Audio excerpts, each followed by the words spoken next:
Welcome to Understanding Exceptional. I'm Dr. John, and this is 5 Minutes Unfiltered. Today's topic is neurodivergence, diagnoses, and stigma. How do we get stigma out of the mental health system? And we can do it. Here we go. So in my private world, when a family comes in and I flood them with the idea that the terms we're going to use, the diagnoses themselves, are nothing more than descriptions of behaviors that we see based on a brain that has developed or functions differently. And that our goal is to figure out how that brain is working, what are we seeing, so that we can bring the right interventions or bring the right tools to the table. And then we'll use the words to get them there. Because this system has set itself up to say that the word determines the tools. So it's important what words we use. So after I've said that, parents most of the time are in agreement, and great, fine and dandy, but here's the reality, Dr. John. When we leave this office, those words now have meaning that go beyond what happens in this office. And that is what I refer to as stigma, because when the word itself potentially makes an individual's life more complicated because it prevents them from doing things they should be able to do, that's stigma. So how did we get there? When we use these terms in this field, we have to be very cautious. A parent asking that question is on point, because if I diagnose autism or dyslexia or ADHD, depression, whatever it may be, that may have implications long-term related to the ability to enter the military, or to go to the police academy, or to go to certain schools, or when they're applying to college, they may have to check boxes related to what words have been put behind your name. And so that can forever change their life. So it's a very, very serious process here. And that is stigma. Where does it come from? It comes from, number one, this ridiculous system we created is always pathological.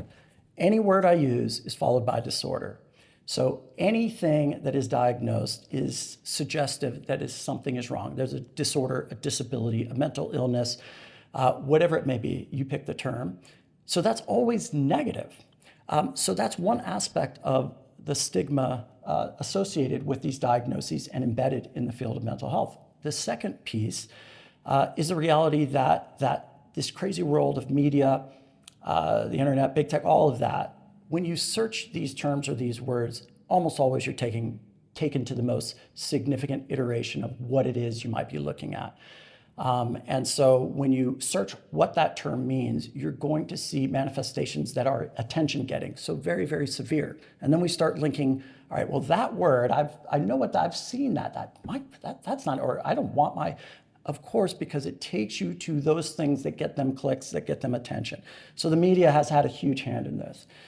Finally, we have systems that use a wait to fill approach. So many families, they go to their doctor, we love our kid, but we're seeing a few things that are different. We know those are coming from the brain, whether it's walking was late or talking's a little, whatever it may be, learning. The systems themselves, the medical community says, give it more time, it's close to normal, don't worry about it. Educational, same thing. We use a wait to fail model. And so we wait for it to get really bad so that we can use a pathological term before we'll even enter into considerations of tools. So this is a disaster and it needs to stop. So how do we change it? Let's look at a system that works and let's put it into the mental health system. Let's take football and their concussion protocol. So if a player is on the field and they are involved in a play in which they sustained an impact to their head, there are third-party individuals who are not judgmental, they're not affiliated with either team, who are going to initiate a concussion protocol. So a player sustains an injury to their head. Now, sometimes there may be behavioral evidence of this. They wobble off the field, or if it's more significant, people gather around the player as they're laying on the field. We might see that, or we might not see anything. But that person's not necessarily looking for exactly what the behavior is. They're looking for anything that might have impacted the head and therefore changed the way that brain is functioning and operating, whether we see it or not. And so the concussion protocol is, we go after that injury occurs and that individual is tapped on the shoulder and the doctor says, gotta come with me. I need to check you out because I care about you. I wanna make sure it's safe for you to return to play, or to see if there's something more we need to do. One thing you'll never see in those scenarios, at least I've never seen it, I've never seen somebody arguing with the individual that pulled them out. Why? because that player knows that that individual tapping him on the shoulder is third party, and they're not judging. They're looking at an event that can change the way their brain is operating, whether we see it or not.